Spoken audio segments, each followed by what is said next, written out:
Hello दोस्तों, I hope कि आप लोग अच्छे होंगे और बेहतर रणनीति के साथ यूपी बीएड एंट्रेंस एग्ज़ाम की तैयारी कर रहे होंगे।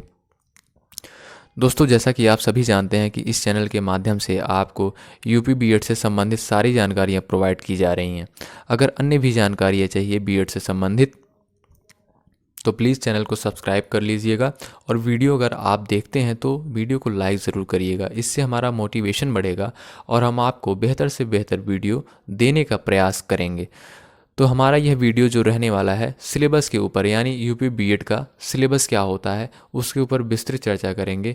चैप्टर वाइज सिलेबस क्या होता है, कौन से चैप्टर से कैसे क्वेश्चन पूछे जाते हैं, इन सभी के ऊपर चर्चा करेंगे और हम तैयारी कहाँ से करें कि हमें एक अच्छा अंक परीक्षा में प्राप्त हो सके, किस तरीके से तैयारी करें, इन पर भी हम थोड़ी चर्चा अवश्य करेंगे। तो लगातार वीडियो में अंत तक बने रहिएगा।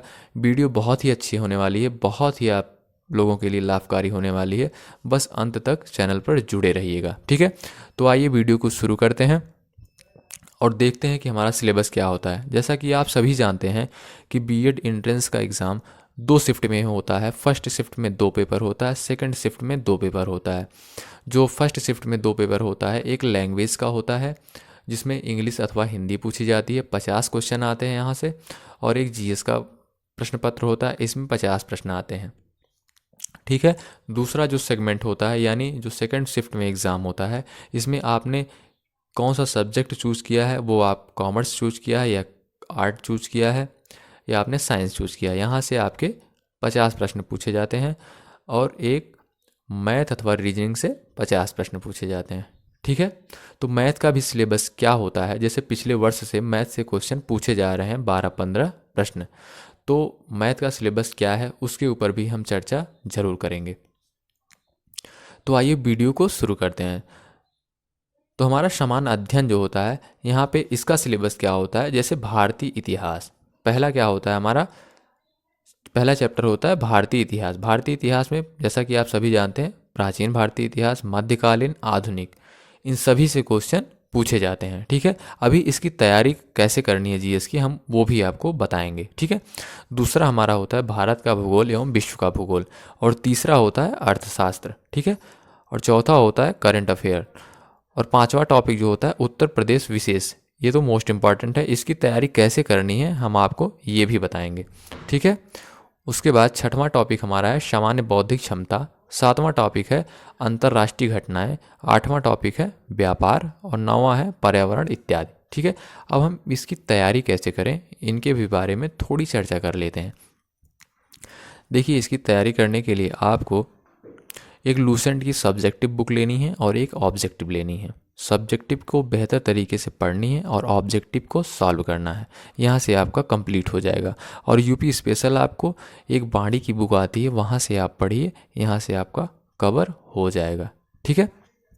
अब करंट अफेयर की बात करें, करंट अफेयर आपको एक यूट्यूब पर जाना है, कोई भी एक चैनल पकड़ना है, वहाँ से आपका करंट अफेयर कवर हो जाएगा। एक डेली जो है सुबह सुबह ही आप एक वीडियो देखिए करंट का, गौरव सर का एक आता है वीडियो, डेली वो देते हैं, प्रोवाइड करते हैं, तो वहाँ से आपका करंट अफेयर कवर हो जाएगा, ठीक है। यहाँ से आपको इतना पढ़ना है और इतना मान के चलिए, बहुत ही बेसिक क्वेश्चन पूछे जाते हैं, आप कर ले जाएंगे अगर आप थोड़ी बहुत तैयारी कर लेते हैं, ठीक है। उसके बाद हमारा अगला सेगमेंट होता है समान हिंदी। समान हिंदी का जो टॉपिक होता है वो तत्सम तद्भव, संज्ञा से अव्यय तक, तीसरा हमारा संधि, चौथा वर्ड, पांचवा भाषा, ठीक है। और छठा लोकोक्तियाँ मुहावरे, सातवां है वाक्य शुद्ध और अशुद्ध, आठवां है पर्यायवाची विलोम शब्द, अनेकार्थी शब्द, नौवां टॉपिक हमारा है, 10वां है रस छंद अलंकार, और अगला हमारा है समास इत्यादि, ठीक है। ये टॉपिक हमारे हिंदी के होते हैं। अब इसकी तैयारी आपको कैसे करनी है इसके बारे में हम थोड़ी चर्चा कर लेते हैं। देखिए, अगर आपने कोचिंग कहीं कर रखी है तो आपको लूसेंट बुक पढ़ने की कोई आवश्यकता नहीं है, सिर्फ आपको प्रैक्टिस करनी है हिंदी की।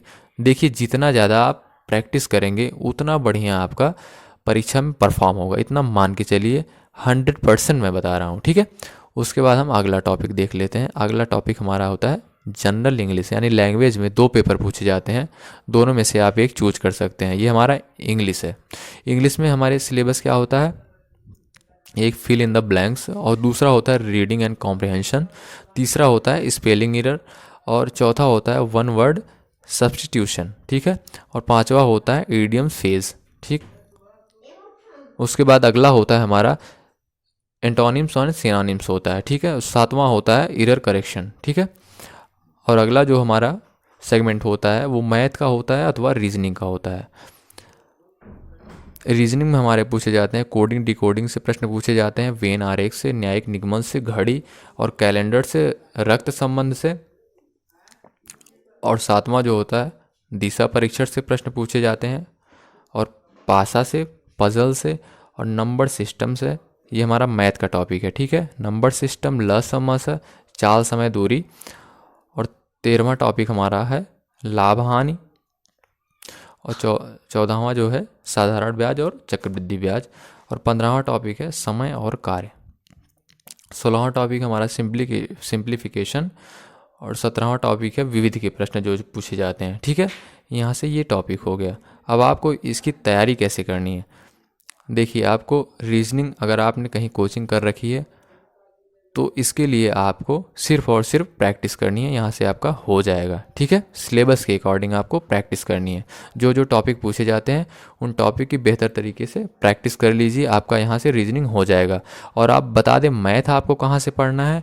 मैथ आप यूट्यूब से एक चैनल कोई भी चूज कर लीजिए, वहाँ से आप जो आपको अच्छा पढ़ाते हो जो टीचर, वहाँ से आप मैथ कवर कर लीजिए बेहतर तरीके से और प्रैक्टिस कर लीजिए, आपका इतना कंप्लीट हो जाएगा, ठीक है।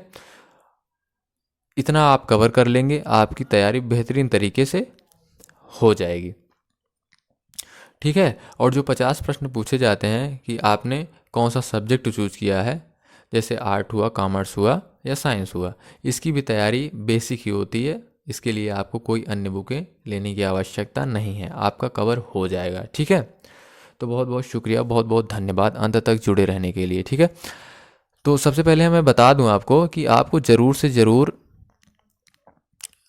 प्रैक्टिस करना है, हर सब्जेक्ट का प्रैक्टिस ज़रूर करना है, तभी आपका कल्याण होगा। इतना मान के चलिए 100%। अगर आपने प्रैक्टिस किया है तो आप एग्ज़ाम देने के बाद 2022 में इस चैनल पर आएंगे और कमेंट में ज़रूर लिखेंगे सर आपने बहुत ही अच्छा एक्सप्लेन किया था और बहुत ही अच्छा बताया था, ठीक है। प्रैक्टिस ज़रूर करिएगा, हर सब्जेक्ट की प्रैक्टिस अगर आप बेहतर तरीके से करते हैं तो समझ लीजिए आपका बेहतर नंबर आने वाला है और आपकी एक गवर्नमेंट सीट पक्की होने वाली है, इतना गारंटी के साथ मैं कह रहा हूँ, ठीक है। बहुत बहुत शुक्रिया, बहुत बहुत धन्यवाद अंत तक जुड़े रहने के लिए। अगर आप चैनल पे नए हैं तो चैनल को सब्सक्राइब ज़रूर करिएगा, वीडियो लाइक ज़रूर करिएगा, इससे हमारा मोटिवेशन बढ़ेगा और हम आपको बीएड की पल पल की अपडेट आप तक पहुंचाएंगे, ठीक है। अगर आपको बीएड से संबंधित कोई भी जानकारी चाहिए तो कमेंट बॉक्स में अपना क्वेश्चन ज़रूर पूछिए, ठीक है। बहुत बहुत शुक्रिया, बहुत बहुत धन्यवाद।